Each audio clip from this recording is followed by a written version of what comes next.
Hello, good morning everyone. আমি কস্তুরী।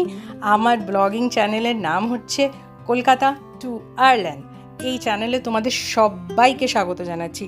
আজকে কিন্তু ভীষণ সানি চারদিকে, ঘুম থেকে উঠেই যেটা দেখেছি সেটা হচ্ছে সান, যেটা দেখলে একদম দিন খুব ভালো হয়ে যায়। কারণ যারা আমরা শীতের দেশে থাকি তারা না বুঝতে পারি যে সানের কত মর্ম। কলকাতায় যেমন রোদ ওঠা বীভৎস কষ্টের, যে ওরে বাবা এই রোদের মধ্যে অফিস যেতে হবে, সব কিছু কাজ করতে হবে, সারাদিনে রান্না করতে হবে। কিন্তু এখানে যেখানে একদমই রোদ থাকে না, রোদ একদম গুনে গুনে কয়েকটা মাস থাকে, তারা কিন্তু রোদের দেখা পেলে সত্যি ভীষণ খুশি হয়ে যায়। চলো তোমাদের সঙ্গে কথা বলতে বলতে নিচে চলে যাচ্ছি কিচেনে, কারণ প্রায় ঘড়ির কাঁটা 10টায় এগিয়ে গেছে। আমাকে এখন একটু কফি করতে হবে, কারণ কফি ছাড়া দিনের শুরু কোনোভাবেই এখানে অন্তত ভাবা যায় না। কফিটা না খেলে এখানে জোশ হয় না। তো একটু কফি খেয়ে একটু সারাদিনে কি করব সেগুলোকে নিয়ে একটু ভাবতে থাকি যে কোনটার পরে কোন কাজগুলো করব। এটা আমাদের মা কাকিমারা সবাই এভাবেই ভাবে যে কি করব, কোন কাজটা আগে করব, কোন কাজটা পরে করব। সো আমিও সেম তাই করছি। আমাকে রান্না বসাতে হবে। আজকে একটু সুবিধা আছে, কারণ আমি গতকাল রাত্রিবেলা ম্যারিনেট করে রেখেছিলাম চিকেনটা।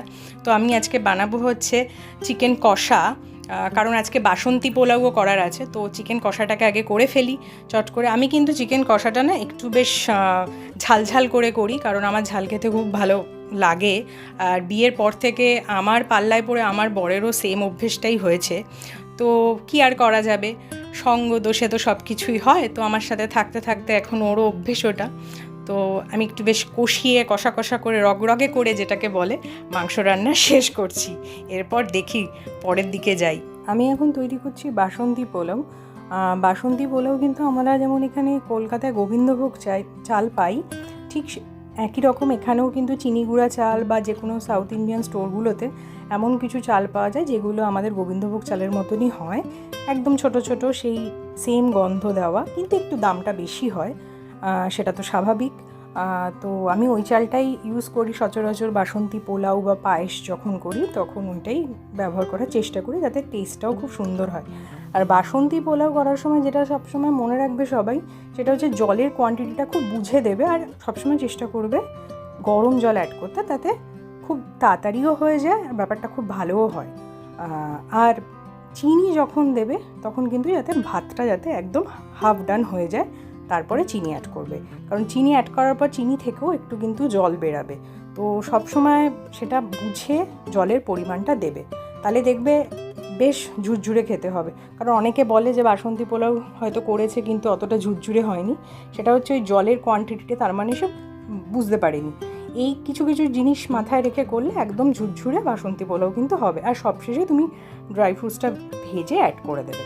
তো আমার ভীষণ প্রিয় বাসন্তী পোলাও, আজকে সেটাই করেছি, প্রায় শেষ। ব্যাস, এবার চলো দেখি একটু উপরে যাই। উপরে এসে দেখি বর মনোযোগ দিয়ে কাজ করছে। না, বরকে বিরক্ত করে লাভ নেই, তার থেকে বরঞ্চ তোমাদের দেখাই বাইরেটা। দূরে দেখা যাচ্ছে উইকলো মাউন্টেন, ওটা অসাধারণ একটা জায়গা। আমি পরে কোনো ভিডিওতে তোমাদের সাথে শেয়ার করব। জাস্ট অসম। আর চারদিকে দেখেছো তো কী সুন্দর লাগছে। আয়ারল্যান্ডে একটা জিনিস আমি এসে দেখেছি, যখন রোদ ওঠে আর চারদিকে এত বেশি এখানে গ্রিন, সে চকচক করে, দারুণ। আর এখানে কিন্তু একদম পলিউশন নেই, একদমই নেই। তো এরা খুব পরিবেশ সচেতন, সবসময় কিন্তু পরিবেশকে কীভাবে দূষণমুক্ত রাখবে সেই নিয়ে কিন্তু এরা ভীষণ সচেতনতা অবলম্বন করে। আর একটা জিনিস আমি দেখেছি, এরা ভীষণ পেটস লাভার হয়। প্রত্যেকের বাড়িতে একটা করে ডগ আছে। সেটা নিয়ে তারা, সে শীতকাল হোক বা তোমার গরম হোক, এটা কিন্তু বেড়ায়। তো আমরা এখন ভিডিওতেও দেখতে পাচ্ছি যে একজন এরকম তার ডগকে নিয়ে বেরিয়েছে। তো এরা ভীষণ পেটস ভালোবাসে, ভীষণ ভীষণ।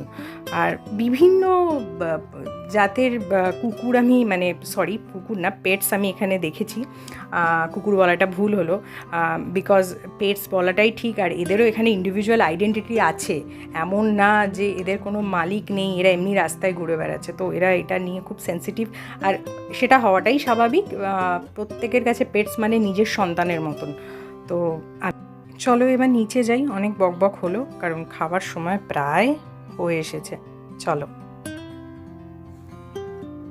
বর খেতে বসে পড়েছে, এই সবে জাস্ট মুখে ঢোকালো, কিছু নিশ্চয়ই এবারও বলবে।